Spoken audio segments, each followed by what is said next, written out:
Krásny deň vám všetkým prajem. Dnes by sme si opäť rozobrali jednu z našich ďalších premien. Konkrétne sa bude jednať o estetickú premenu za použitia estetických celokeramických faziet. Upozorňujem, že bude sa jednať o kozmetickú premenu, nebude sa jednať o zdravotný zákrok, pretože tuto zuby boli zdravé. Niekedy tie zákroky u nás robíme zo zdravotných dôvodov, niekedy z funkčných dôvodov, niekedy je to kombinácia týchto dôvodov, ale tento zákrok je konkrétne zákrokom, kedy sme túto premenu realizovali za účelom kozmetickej úpravy zubov. Čo tým myslím? V podstate takto, keď sa pozrieme na počiatočný stav u našej pacientky, tak vidíme, že na zuboch už niečo bolo robené. Zuby boli síce zdravé, ale pacientka si dala v minulosti zuby upraviť kvázi priamými kompozitnými výplňami. Čo to znamená? Znamená to, že výplňový materiál, ľudovo povedané aj biela výplň alebo biela blomba, sa použije na prekrytie prednej plôžky zubu a na úpravu jeho jednotlivých tvarov, proporcií a estetiky. Niekedy sa to robí bez zásahu do zuba, respektíve praxi povedané bez vrtania.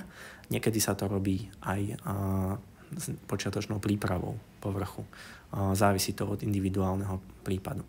Tuto sa to robilo tak, že prakticky pacientka chcela zuby zarovnať, chcela ich dostať do jednej línie a preto bolo doplnené do týchto zubov z vestibulárnej plôžky.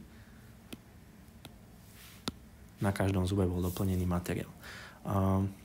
Takto upravené zuby síce priamo po zákroku vyzerajú voľným okom fajn, avšak pri bližšom pohľade, pri detailnom pohľade vidíme, že sú tu určité také estetické nedokonalosti, ktoré v podstate nesie so sebou každá priama kompozitná výplň. Vždy sa to dá spraviť viac menej do určitej estetickej vhodnej miery, avšak má to svoje obmedzenia, keďže sa to robí z voľnej ruky, nie je na toľko času, koľko je času v zubnom laboratóriu, keď sa fazety napríklad vyrábajú. A najmä je to materiál, ktorý kvalitatívne má svoje časové obmedzenia, čo sa týka životnosti. To znamená, že nedá sa porovnávať materiál, ako je keramika použitá na fazety, ktorá sa vypaľuje dlhšiu dobu v zubnom laboratóriu pri vysokých teplotách a tento materiál kompozitný, ktorý napríklad on bude fungovať funkčne, ale pokiaľ sa bavíme o estetickom hľadisku, tak vidíme, že tuto počase už sa nám takto zanáša pigment, ktorý sa v kompozitných výplňach zanáša. Je to špecifickou vlastnosťou výplňa, že prakticky ona tam fungovať celý život nebude.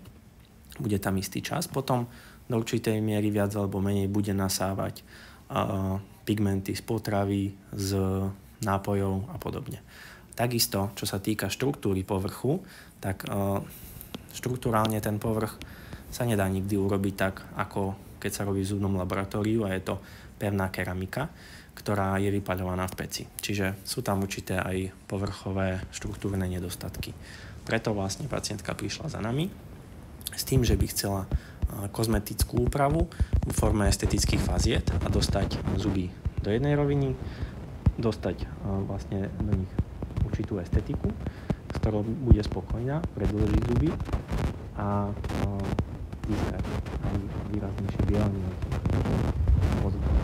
Taktiež vieme sa dostať do určitých svetlostí zubov, avšak má to svoje obmedzenia. Takže takto vyzeral počiatočný stav a my sme pristúpili k ošetreniu. To ošetrenie začalo prakticky tak, že odstránili sme tie dostavby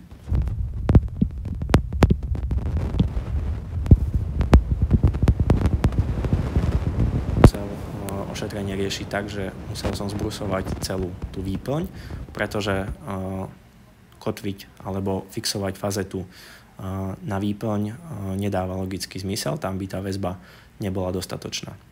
fazeta musí byť vždy pevne zliatá so zubnou sklovinou.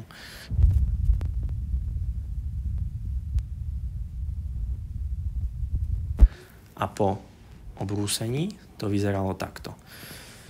Tuto prakticky vidíme na týchto predných zuboch, na predných 4, vidíme odstránenie týchto kompozitných dostavieb, čiže toľko čistý objem vlastne zubov po odstránení tých kompozitov do zdravej skloviny.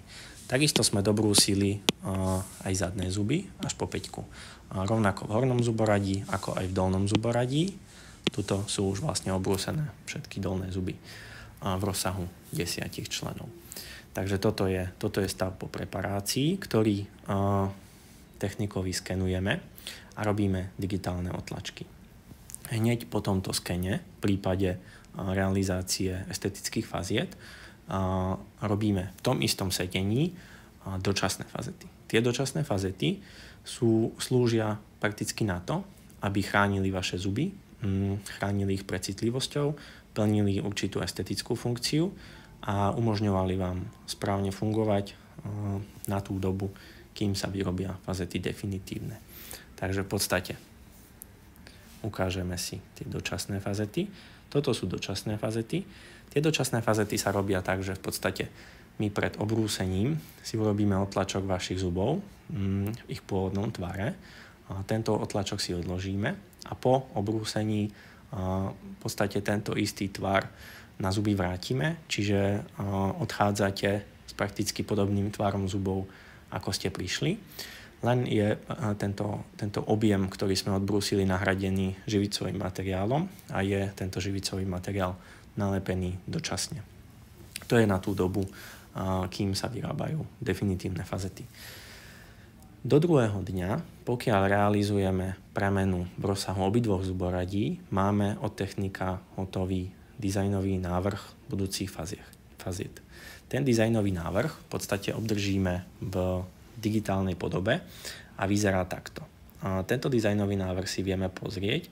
Je už robený na konkrétnom skene vašich zubov po obrúsení. Čiže v podstate najvernejšie odráža to, do akej miery je ten dizajn možné urobiť. Pretože u každého sú nejaké konkrétne podmienky, každý prípad môže mať nejaké svoje obmedzenia a preto tento dizajn robíme takto, už konkrétne na obrúsených zuboch, aby sme nejakým spôsobom nezavádzali a nesľubovali klientovi niečo, čo nevieme splniť. Čiže v niektorých prípadoch sa niekedy robilo ošetrenie tak, že predchádzal tomu nejaký taký dizajnový návrh na základe fotografie.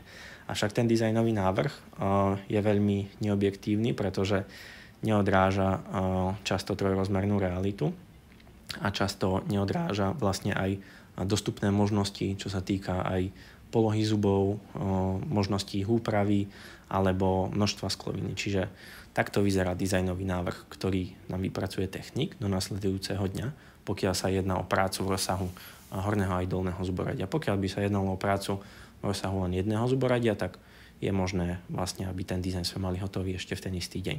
Tento dizajn s klientom potom konzultujeme. Tá konzultácia prebieha buď osobne alebo online. V podstate to zašleme v tejto podobe a vieme to takto aj online konzultovať, už každý podľa svojich preferencií.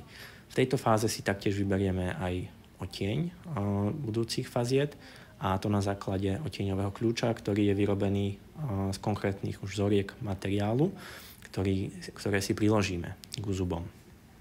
Takto vyzeral návrh dolného zuboradia a v podstate v tejto fáze je potrebné si odsúhlasiť tento dizajn aj s klientom.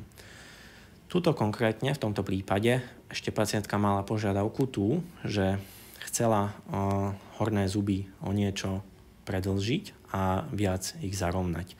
Keďže mala trošku väčšie pery, tak chcela, aby tie zuby boli také ako keby dominantnejšie a dlhšie. Tak to bol ten pôvodný návrh od technika, ale samozrejme po tej konzultácii a zapracovaní jej požiadaviek nám technik tento dizajn upravil takto a tento dizajn sme si prakticky potom odsúhlasili na výrobu. Po výrobe definitívnych faziet v podstate dostaneme tú prácu takto nachystanú na 3D vytlačenom modeli od Technika.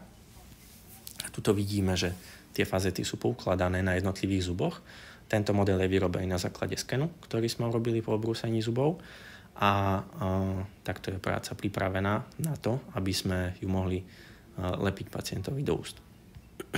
Následne, po sňatí vlastne týchto fazet z modelu, si fazety ešte rozložíme a upravujeme alebo pripravujeme ich povrch na to, aby došlo k pevnému adhezívnemu spojeniu medzi zubom a fazetou, medzi sklovinou a fazetou, a to takým spôsobom, že vlastne je tam viackrokový proces, ktorým niekoľkými kyselinami a špeciálnymi látkami pripravujeme a otvárame ako keby pory v týchto fazetách, aby došlo skutočne k tomu zliatiu a k adhezívnemu spojeniu so sklovinou.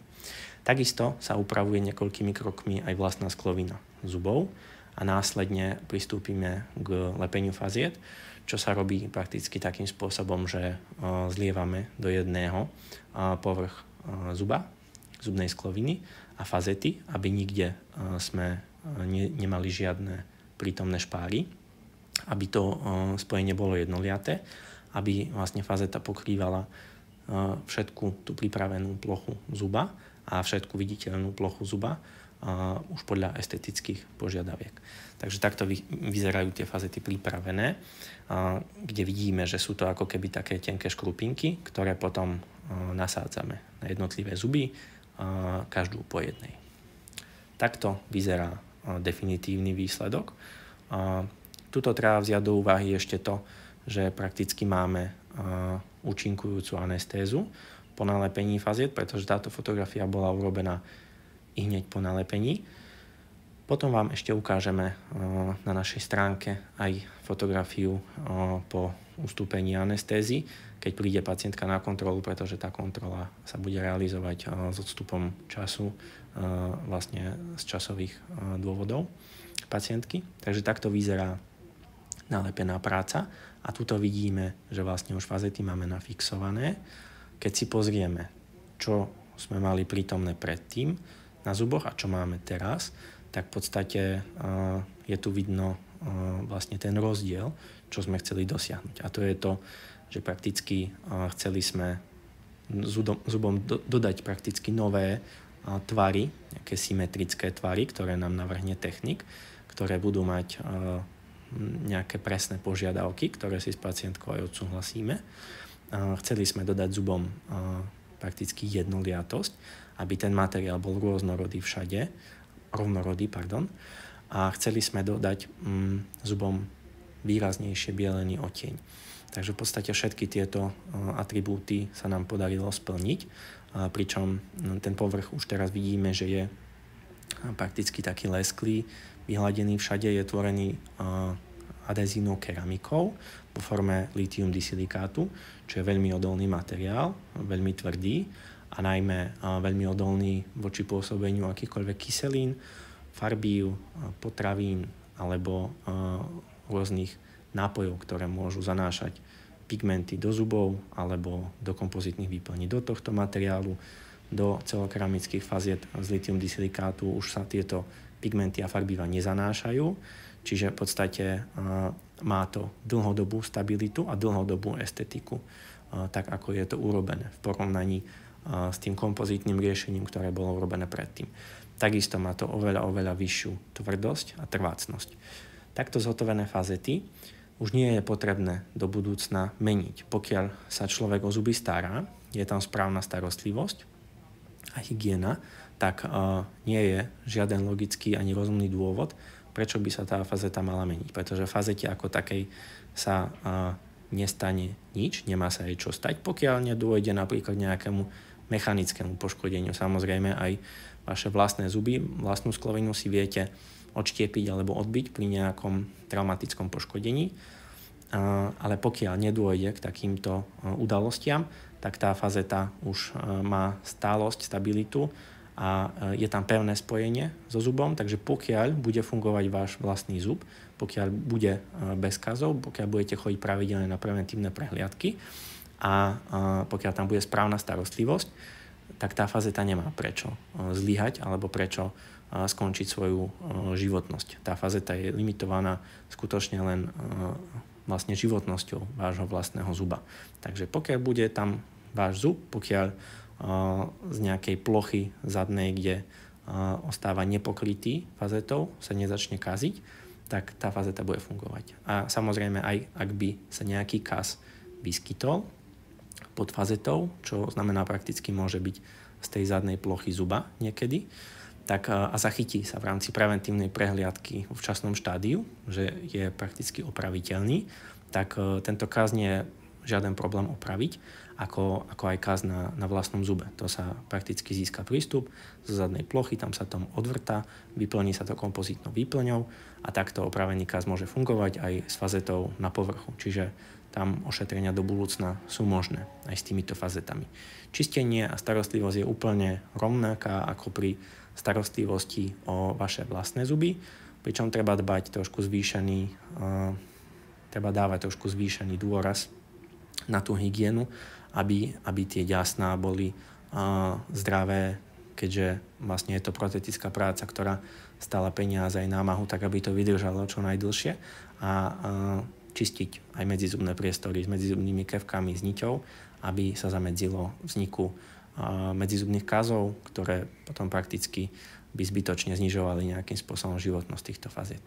Takže toto je k tejto dnešnej kozmetickej premene vo forme estetických faziet a pokiaľ by vás niečo viac zaujímalo, kľudne nám napíšte e-mail alebo zavolajte k nám na recepciu, dohodnite si termín osobnej alebo online konzultácie. Ďakujem pekne za pozornosť.